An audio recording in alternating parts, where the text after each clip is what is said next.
Let us go then, you and I, when the evening is spread out against the sky, like a patient etherized upon a table, let us go through certain half-deserted streets, the muttering retreats of restless nights in one-night cheap hotels and sawdust restaurants with oyster shells. Streets that follow like a tedious argument of insidious intent to lead you to an overwhelming question. Oh, do not ask, what is it? Let us go and make our visit. In the room the women come and go, talking of Michelangelo. The yellow fog that rubs its back upon the window panes, the yellow smoke that rubs its muzzle on the window panes, licked its tongue into the corners of the evening, lingered upon the pools that stand in drains, let fall upon its back the soot that falls from chimneys, slipped by the terrace, made a sudden leap, and seeing that it was a soft October night, curled once about the house and fell asleep. And indeed there will be time, for the yellow smoke that slides along the street, rubbing its back upon the window panes, there will be time to prepare a face to meet the faces that you meet.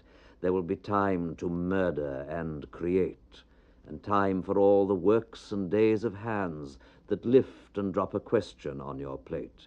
Time for you and time for me, and time yet for 100 indecisions, and for 100 visions and revisions before the taking of a toast and tea.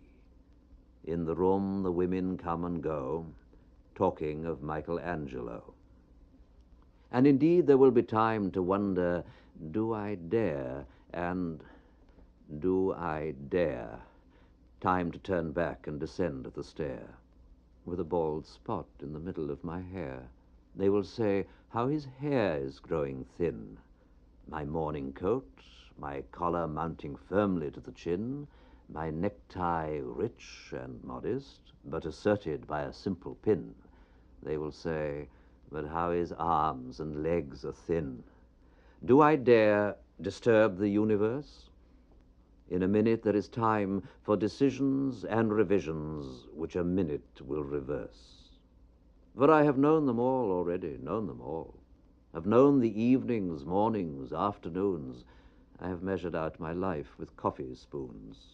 I know the voices dying with a dying fall beneath the music from a farther room. So how should I presume? And I have known the eyes already, known them all. The eyes that fix you in a formulated phrase. And when I am formulated, sprawling on a pin, when I am pinned and wriggling on the wall, then how should I begin to spit out all the butt ends of my days and ways? And how should I presume? And I have known the arms already, known them all. Arms that are braceleted and white and bare, but in the lamplight downed with light brown hair.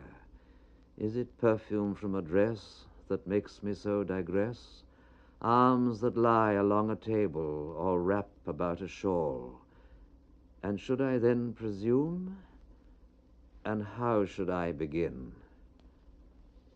Shall I say, I have gone at dusk through narrow streets and watched the smoke that rises from the pipes of lonely men in shirt-sleeves leaning out of windows?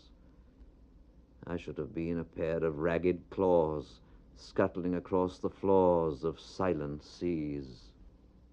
And the afternoon, the evening, sleeps so peacefully, smoothed by long fingers, asleep, tired, or it malingers, stretched on the floor here beside you and me. Should I, after tea and cakes and ices, have the strength to force the moment to its crisis? But though I have wept and fasted, wept and prayed, though I have seen my head, grown slightly bald, brought in upon a platter, I am no prophet, and here's no great matter. I have seen the moment of my greatness flicker, and I have seen the eternal footman hold my coat and snicker. And in short, I was afraid. And would it have been worth it, after all? after the cups, the marmalade, the tea, among the porcelain, among some talk of you and me? Would it have been worth while to have bitten off the matter with a smile, to have squeezed the universe into a ball, to roll it towards some overwhelming question, to say, I am Lazarus, come from the dead, come back to tell you all, I shall tell you all? If one, settling a pillow by her head, should say, that is not what I meant at all, that is not it at all. And would it have been worth it, after all? Would it have been worth while, after the sunsets and the dooryards and the sprinkled streets, after the novels, after the teacups, after the skirts that trail along the floor, and this and so much more? It is impossible to say just what I mean. But as if a magic lantern threw the nerves in patterns on a screen, would it have been worth while if one, settling a pillow or throwing off a shawl and turning toward the window, should say, that is not it at all, that is not what I meant at all? No, I am not Prince Hamlet, nor was meant to be. Am an attendant lord, one that will do to swell a progress, start a scene or two, advise the prince, no doubt an easy tool, deferential, glad to be of use, politic, cautious, and meticulous, full of high sentence, but a bit obtuse, at times, indeed, almost ridiculous, almost at times the fool. I grow old. I grow old. I shall wear the bottoms of my trousers rolled. Shall I part my hair behind? Do I dare to eat a peach? I shall wear white flannel trousers and walk upon the beach. I have heard the mermaids singing, each to each. I do not think that they will sing to me.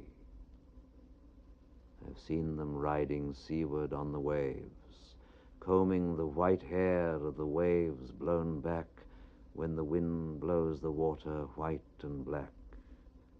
We have lingered in the chambers of the sea by seagulls wreathed with seaweed red and brown, till human voices wake us and we drown.